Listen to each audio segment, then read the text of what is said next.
When you picture French Polynesia, what comes to mind? Like, take a second and really visualize it. Oh, I know exactly what everyone is picturing right now. Right. You probably imagine this pristine, self-sustaining island paradise. You know the exact images I'm talking about.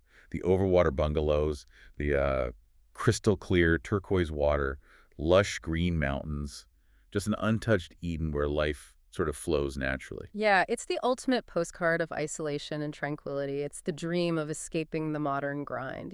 Totally. When we think of these islands, we picture people living off the land, fishing from outrigger canoes, existing in this completely harmonious, closed-loop system of island living. That's the narrative that has been sold to the world for decades. It is. And here's where it gets really interesting. Because when you actually pull back the curtain and, look at the hard economic data, that postcard completely shatters. Oh, it breaks apart entirely. Yeah. The numbers reveal that this high-income economy actually runs a staggering external trade deficit. We're talking about a deficit over 27% of its gross domestic product. Which is, that is a massive structural imbalance. Right. Just for context, an economy running a 27% deficit is importing vastly more physical goods than it could ever hope to export. Right. It relies almost entirely on ships arriving from other continents just to keep the lights on and the grocery store shelves stocked. It is the absolute opposite of a self-sustaining Eden. So today, that is our mission for this deep dive. We are looking at a stack of sources today anchored by a really comprehensive structural research report based on a massive trove of World Bank data. And this data is incredible because it tracks the economic and social evolution of French Polynesia all the way from 1960 to 2023. Exactly. We're going to look past the travel brochures to understand the mechanics, the prosperity, and the hidden vulnerabilities of this island society. We've distilled all these reports, data sets, historical analyses, so you don't have to. Yeah, we did the heavy lifting on the spreadsheets. We really did. So whether you are planning a trip there or you're just insanely curious about how isolated economies actually function in a hyper-globalized world, you are going to want to hear this. Well, to really understand what we're looking at, we have to establish an academics framework first. In economics and development studies, French Polynesia falls under the umbrella of a SIDs. SIDs, wait, what does that actually mean in practice, though? It sounds like a very clinical acronym. Yeah, it stands for Small Island Developing State.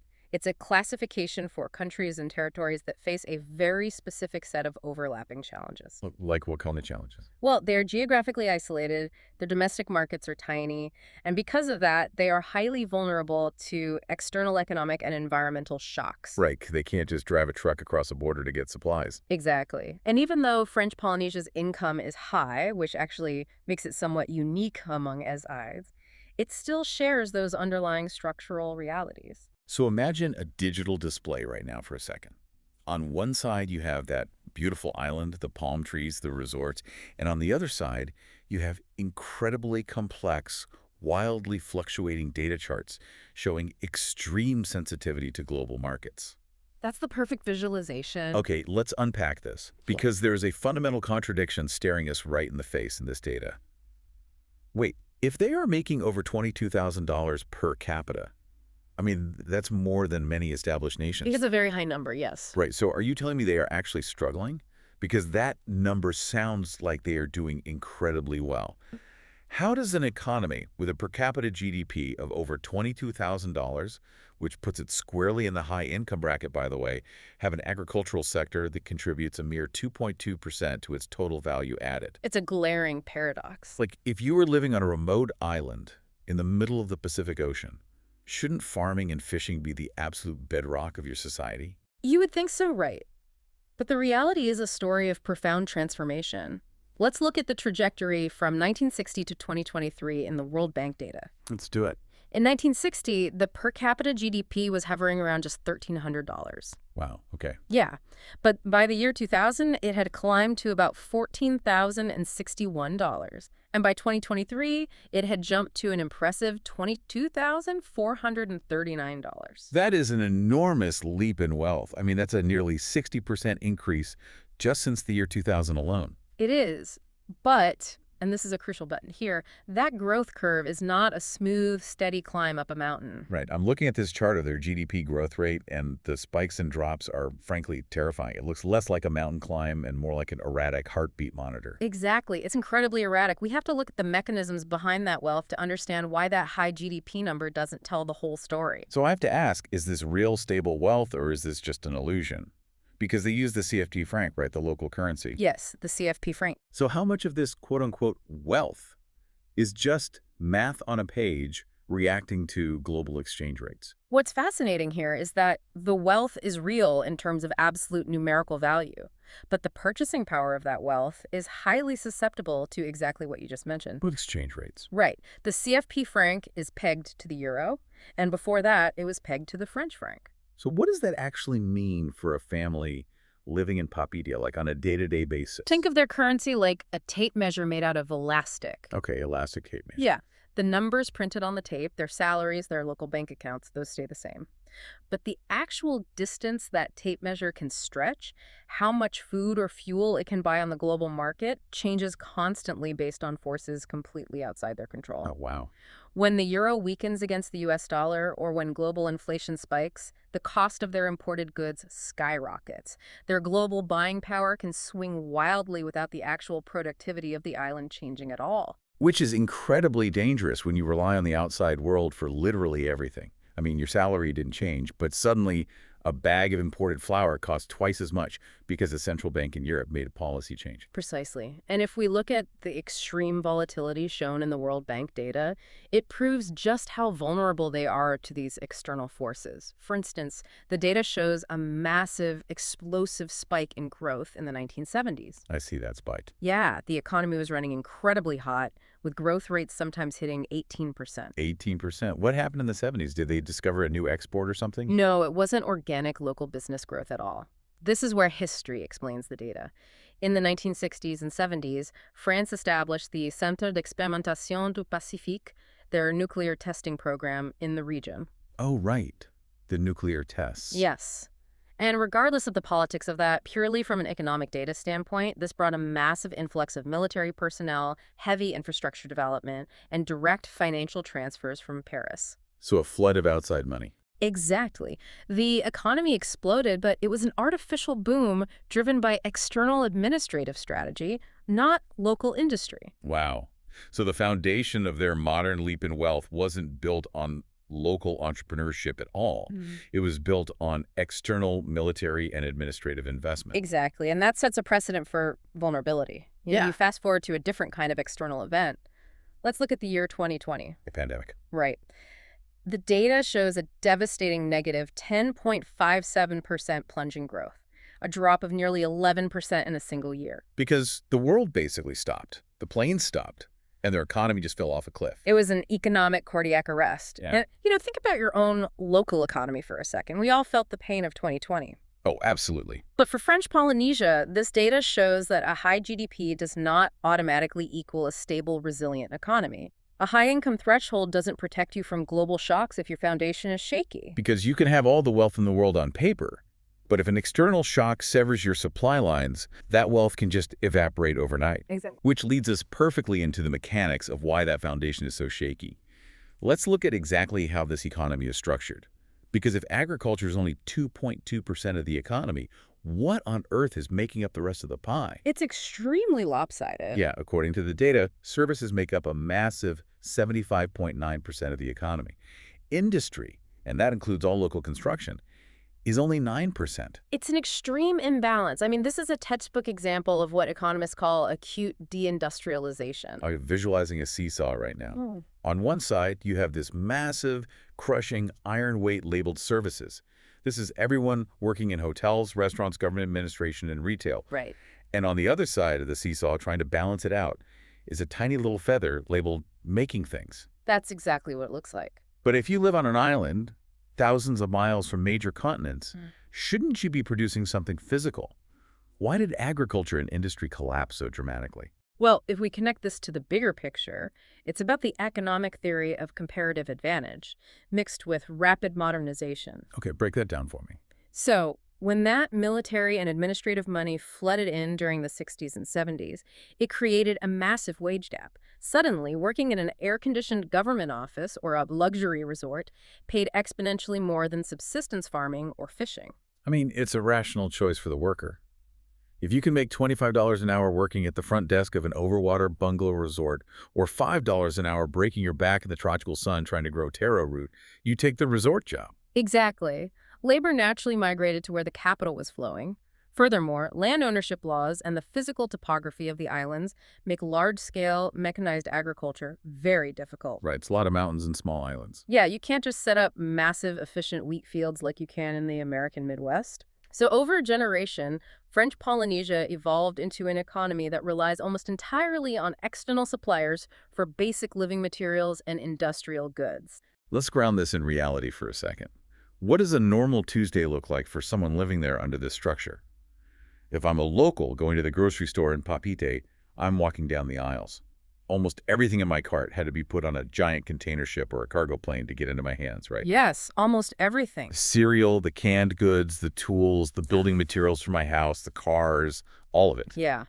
A service-heavy economy on a remote island essentially functions as a consumption hub. Yeah. You are selling experiences, primarily tourism, and you are using the revenue from those experiences to import physical reality. Import physical reality. That's a great way to put it. You're importing the wood, the steel, the electronics, the fuel, the food.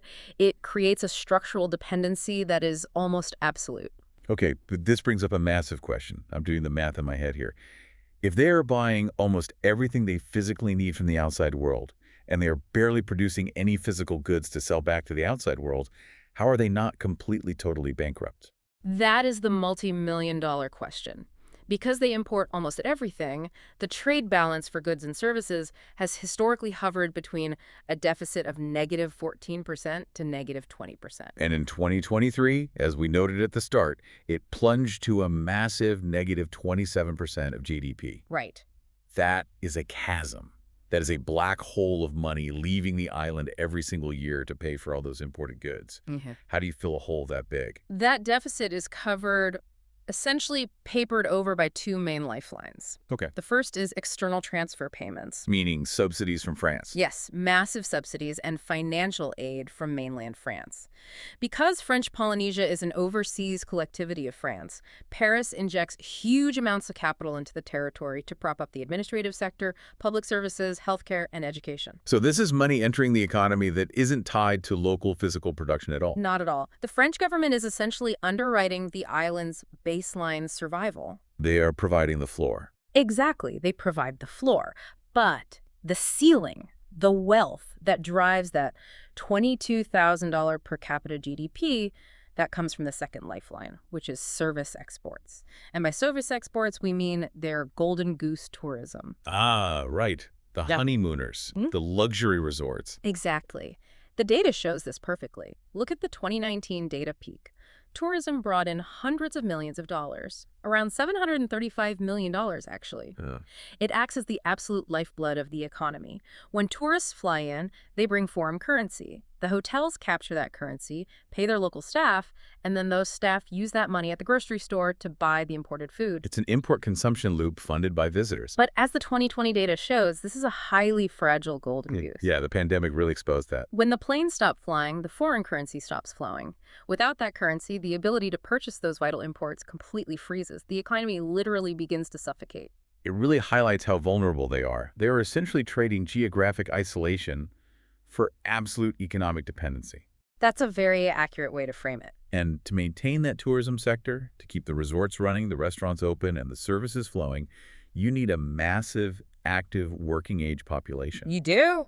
But the data reveals an almost silent shift happening right now in who actually lives on these islands. Yes, the demographic data in this World Bank report is arguably the most alarming part of the entire study. Okay, let's unpack this demographic shift because this is where the long-term reality really sets in. We are talking about a demographic time bomb, a pyramid's midlife crisis, if you will. A midlife crisis is exactly what it is. Let's look at the numbers. In 1960, the population structure was overwhelmingly young. Children between the ages of 0 and 14 made up 44% of the population. Almost half the island was kids. Yeah, an incredibly young society. But by 2023, that number had plummeted to just 19.1%. And conversely, you look at the other end of the age spectrum, the population people aged 65 and older climbed from a tiny 2.6% in 1960 to 11.3% in 2023. That is a staggering inversion. Why the massive drop in youth? I mean, I know birth rates are falling globally, but a drop from 44% to 19% is huge. This brings us right back to the structural issues we just discussed. Right. Think about the causal links here. Because the island relies almost entirely on imported goods, the cost of living is extraordinarily high. Right. Housing is expensive. Food is expensive. Historically, as the cost of living skyrockets in any society, it suppresses birth rates. That makes total sense. If a box of cereal costs $12 and rent is through the roof because all building materials are imported on cargo ships, you simply cannot afford to have 4 or 5 children like families did in the 1960s. Precisely. Add to that the fact that many young people, once they reach university age or enter the workforce, often migrate to mainland France or other countries. Looking for jobs outside of tourism. Exactly. Looking for more diverse economic opportunities than just the local tourism or government sectors. So you have fewer babies being born and a chunk of your young adult population leaving. Meanwhile, the older population is staying and living much longer. So what does this all mean for the actual economy today, like the day-to-day pressure? To understand the economic weight of this, we look at a metric called the old age dependency ratio. Okay. This tracks how many retirees depend on working-age people to support the economy, the tax base, and the social welfare systems. Historically, French Polynesia had a very low old-age dependency ratio of about 4.7%. Which is super low. Very manageable. Very manageable, but since the year 2000, that line on the graph has steepened dramatically. It has hit 16.3%. Wow. Let me translate this data into a visual for everyone listening. Imagine you and 3 of your friends are carrying a really heavy couch up a flight of stairs. Okay, I like this. You're all working together, sharing the load. The couch represents the economy, the healthcare system, the pensions. Suddenly, 2 of your friends let go of the couch, walk around and sit on the couch while you and the one remaining friend are still trying to carry it. That is exactly what this dependency ratio means for the youth and the working age population. The burden is getting heavier, and there are fewer hands to carry it. It's got to be incredibly stressful for the younger workforce. It is, and this raises an important question about the disappearing demographic dividend. Let's slow down here because this is a crucial concept. What exactly is a demographic dividend? A demographic dividend is that sweet spot in a nation's history, a specific window of time where the working-age population vastly outnumbers both the elderly retirees and the young dependent children. So the people actually doing the work are the vast majority. Exactly. During this window, you have maximum labor output and minimum societal dependence. It's an engine for rapid economic growth. For French Polynesia, this dividend fueled their massive tourism expansion in the 1980s, 90s, and early 2000s. They had a huge young workforce ready to build and staff all those resorts. But that window is closing. It's practically slammed shut. French Polynesia is watching that dividend vanish. There is an invisible growing pressure on the current workforce. Think about your own local economy for a second. Aging populations are a global issue, right? We see the headlines about it in Japan, in Italy, in the U.S. Everywhere, yeah. But if you're on an isolated island, the strain on healthcare and pension systems is magnified enormously. Why? Because you can't just easily open a border to import young labor to balance the scales. You are geographically locked in. And that geographical lock-in makes the burden on the existing medical and social infrastructure incredibly intense, which actually brings us to a fascinating paradox in the data. What's the paradox? Despite these looming demographic pressures, French Polynesia's population is experiencing what we can only call high-quality survival. Oh, yeah. The health and human capital data here is unbelievable. It completely matches their high-income status. It does. According to the World Bank data, women in French Polynesia have a 95.3% chance of surviving to age 65. Men are right behind them at 91%. Which are incredible numbers. Infant mortality is extremely low. And when we look at education, primary gross enrollment has historically been over 100%, which, accounts for some overage enrollment, and nearly 50% of the adult population completes higher education. Yeah, the human capital investment has been remarkably successful. They have built an advanced health system and an education system that rivals many Western nations. Well, wait, I have to challenge this framing for a second. Isn't this the ultimate success story? I mean, high education, incredibly long, healthy lives, low infant mortality. Isn't this exactly what every single nation on Earth is trying to achieve? How can this be a problem? On a human level, it is a massive triumph. We are absolutely not saying long lives and good education are bad. Of course not. But from a structural economic perspective, it creates a fascinating paradox. We have to look at the socioeconomic loop this creates. Highly educated citizens naturally gravitate toward the service sector, toward white-collar jobs, administration, tech, and upper-level tourism management. Right. If you just spent 4 years getting a university degree in business or IT, you probably don't want to go out and do brutal backbreaking manual labor or subsistence farming. Your expectations for your career and your income have fundamentally shifted. Exactly. The very success of their health and education systems accidentally reinforces their reliance on imported goods and a service-heavy economy. That is why. You have a population that is educated for a modern, digital, service-oriented world, living in a geographic location that traditionally required physical, primary sector labor to be self-sufficient. So they are almost educated out of self-sustainability. In a way, yes. And again, to be clear to everyone listening, we aren't judging this. This isn't about right or wrong policies. We are just looking at a very real socioeconomic cause and effect loop. The better the education, the less likely the population is to farm the island, which means the more food they have to import, which deepens the trade deficit we talked about earlier. It's a self-reinforcing cycle, and society is transitioning rapidly to accommodate this new reality. Two key data points from the World Bank set really highlight this transition: digitalization and the changing role of women in the workforce. Yeah, the internet adoption curve here is basically vertical. The internet usage rate exploded from a mere 1.3% of the population in the year 2000 to a massive 72.7% by 2021. It's a massive leap. I imagine that number is even higher today. Yeah. And concurrently, female labor force participation rose massively. Back in the 1960s, it was around 34%. By 2023, female workforce participation was over 60%. Like 60.2% to be exact. What's fascinating here is how these two metrics intertwine to basically save the economy from its own isolation. Let's look at the internet first. That digital leap provides a vital technological bridge. Right.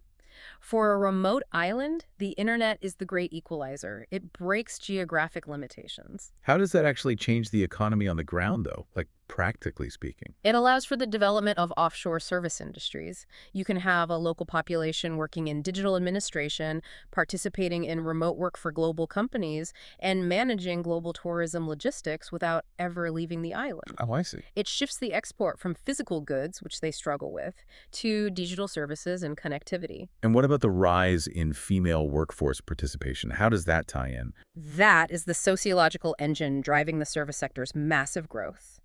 As the economy shifted away from agriculture and heavy industry, which historically in many societies were male-dominated, and moved towards services, healthcare, education, and tourism, it opened up massive opportunities for women to enter and eventually dominate parts of the formal economy. It's incredible. Those two factors together, women entering the workforce in huge numbers and high-speed internet blanketing the islands, completely redefined what it means to live on a remote island in the 21st century. They absolutely do. It's not a remote outpost anywhere. It's a digitally connected node in the global service economy. But, and there is always a but when dealing with structural economics, that modern, connected, high-income lifestyle requires energy, a lot of it. Oh, right. You can't run a digital service economy on coconut oil. And this leads us to the environmental paradox of French Polynesia. Okay, this was the part of the data that actually shocked me the most. I had to read these numbers twice. It's jarring, isn't it? It really is. When we look at per capita CO2 emissions, they fluctuate between 3.0 and 4.7 tons per person. And despite being an island that is literally on the front lines of climate change, highly vulnerable to rising sea levels, the data shows that fossil fuels still account for roughly 76% of their electricity generation. Even as their non-hydro renewables are growing, yes. The dependency on fossil fuels remains overwhelming. I just don't get it. This defies common sense. If your entire economic existence depends on a pristine, beautiful environment to attract tourists, if your golden goose is the untouched nature of your island and you are actively threatened by global warming, Why burn coal and diesel? Exactly. Yeah. Why are you still burning so much diesel? It feels like self-sabotage. Why haven't they just covered every rooftop in solar panels? Well, if we connect this to the bigger picture, you have to understand the harsh mechanical reality of energy transitions for small island developing states. It is incredibly expensive and logistically nightmarish to import, install, and maintain green infrastructure on a remote island. Because you can't just plug into a neighboring country's power grid when the sun goes down. Exactly. You are an isolated microgrid. In Europe or the US, if the wind stops blowing, the grid pulls power from a nuclear plant a few states over. Right, there's a safety net. French Polynesia doesn't have a neighbor to borrow power from. If they want to go fully renewable, they need solar panels, wind turbines, and massive, massive battery storage facilities to provide baseline power at night. All of these require specialized materials, huge upfront capital, and technical expertise that often has to be flown in. And in the meantime, they have immediate needs, like today. Right. To maintain that high-income lifestyle we discussed, you have to keep the luxury resorts air-conditioned 24/7. You have to keep the grocery store freezers running continuously to protect all that imported food, because if that food spoils, people starve. Wow. You have to power the server farms and telecom arrays that run that 72.7% internet connectivity. So they are essentially locked into a carbon-heavy system just to survive the modern era. The resorts need reliable baseline power today, not 10 years from now when a massive battery facility might finally be finished. It is the ultimate paradox. They are burning the very fuels that threaten their long-term existence because the short-term alternative is an immediate economic collapse. That is just, it's a brutal reality. Without reliable power, there is no tourism. Without tourism, there is no foreign currency. Without foreign currency, there are no imported goods. They are trapped in a feedback loop fueled by diesel. Wow. So what does this all mean when we put all the pieces together? We've taken this incredible journey through the data from 1960 to 2023.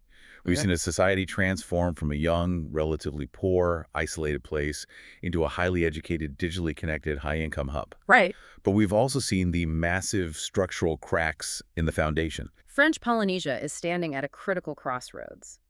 The data paints a clear picture.